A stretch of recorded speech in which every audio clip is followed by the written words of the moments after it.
नवी परिसवा में हो गईले गायक, चढ़ल 18 तो बन गईले नायक। नवी परिसवा में हो गईले गायक, चढ़ल 18 तो बन गईले नायक। बाबू के अब के बुझाता कि कलू खातिर लड़की खो जाता, कि जगे जगे फोटो भेजाता। बाबू के अब के बुझाता कि कलू खातिर लड़की खो जाता, कि जगे जगे फोटो भेजाता।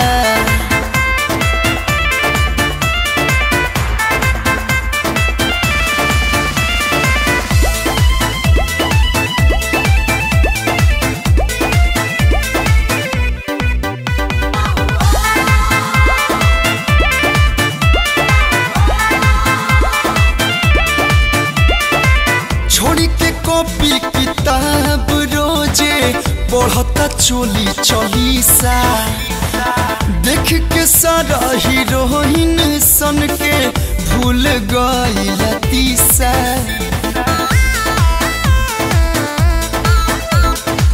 छोड़ी के कॉपी किताब रोजे पढ़ता चोली चलीसा, देख के सारा हीरोइन सन के भूल गईल तीसा।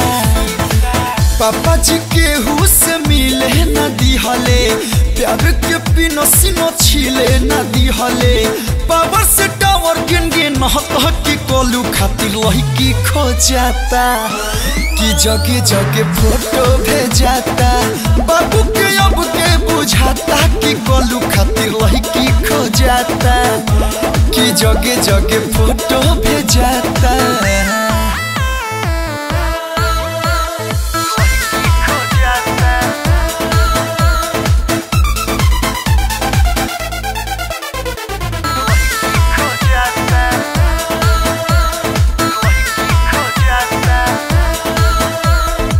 ऋतु पीपी रानी चटरजी सबका फेरा में रहे, गर्जियन के संगे बकलुआ वही से कहीं न लहे। बड़ी दुख बाए दादा।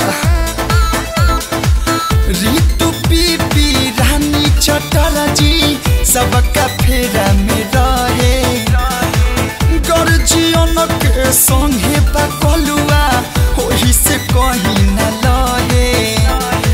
खाली शूटिंग में कमर हो धरे, गर्लफ्रेंड बनावे में पापा से डरे।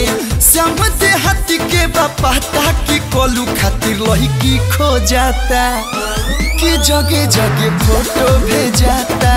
बाबू के अब के बुझाता कि कोलू खातिर लड़की खो जाता, कि जगे जगे फोटो